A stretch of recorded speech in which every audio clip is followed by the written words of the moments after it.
আমাদের সমাজে কিছু প্রথা চালু আছে, বিশেষ করে আপনার যে কোরবানির পশুর গোশত যে বন্টন, কোরআন শরীফ ডাইরেক্টলি যেটা আপনাকে আমাকে করতে বলে সেটা হচ্ছে সূরা হাজ্জের ৮ নাম্বার, সূরা হাজ্জের ৩৬ নাম্বার, দুইটা আয়াতের শেষ অংশে পাবেন ফাকুলু মিনহা ওয়া তুঈমুল বাঈসাল ফাকির। কোরবানির পশু সংক্রান্ত কথাগুলি এই আয়াতগুলিতে আছে। আল্লাহ তাআলা বলেন কোরবানির পশুর গোশত তোমরা নিজেরা খাবে, যারা ফাকির, যারা গরিব অসহায়, খেতে যারা পারে তাদের খাওয়াও। কথা কি শুনতেছেন?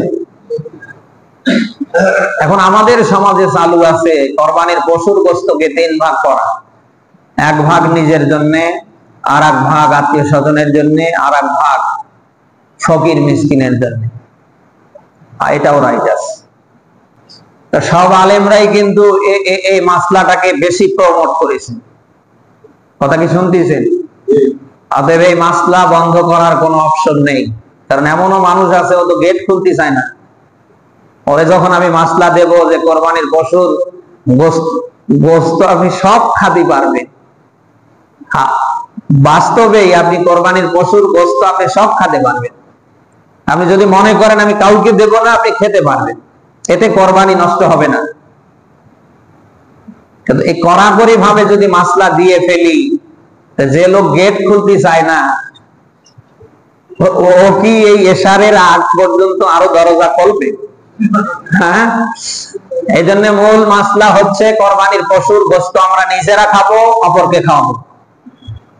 যে গ্রামগঞ্জে যে সমাজে ৩ ভাগের প্রচলন আছে, যেভাবে করে আসছেন আপনার করে যান, অসুবিধা মনে থাকবে তো?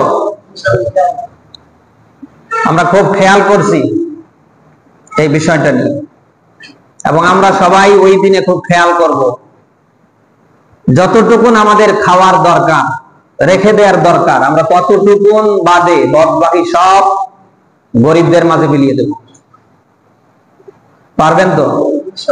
না, আওয়াজ শুনে তো মনে হচ্ছে না যে পারবেন, কারণ ইনশাআল্লাহর আওয়াজ তো এতগুলো লোকের অনেক জোরে হওয়ার কথা না। এতগুলো ফ্রিজ কেন কিনেছেন বলেন তো? এতদিন তো ফ্রিজ কিনলেন না। আপনার মতলব কি কোরবানির গোশত গরিবদেরকে দেয়া না? ওই আরে ভাই ৪টা ৫টা করে ফ্রিজ, ডিপ ফ্রিজ তো আছে, আপনি এতদিন ফ্রিজ কিনলেন না কেন আমার বলেন? আপনার এই মতলব কিন্তু কেউ না বুঝলে, আমি হুজুর হয়তো বুঝছি না, কিন্তু আল্লাহ কিন্তু ঠিকই বুঝছে। ফ্রিজ যেহেতু আপনি ৮টা ১০টা কিনে ফেলছেন, তার মানে আপনার টার্গেট ১.৫ লাখ টাকার গরু, মানে একেবারে রান মান সিনা মিনা যা আছে সব আগে ঢুকবে, বদবাকি যেটা আপনার কাছে অসল আপনি খেতে পারবেন না, শুধু মনে হবে হাড় হাড়, যেটা ফেলে দিলে কুকুরও খাবে না। এরপরে একটা গামলায় বা একটা পাতিলে বা একটা পাত্রে নিয়ে গেটে দাঁড়িয়ে থাকবেন, যেই আসবে ১ টুকরো করে দেবে। আমার বিবেকের কাছে প্রশ্ন করছি, আপনি কি এই জন্য কোরবানি দিচ্ছেন?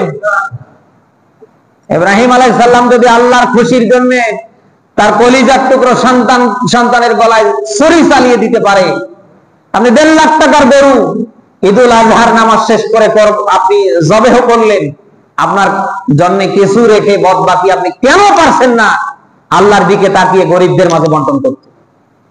বলেন।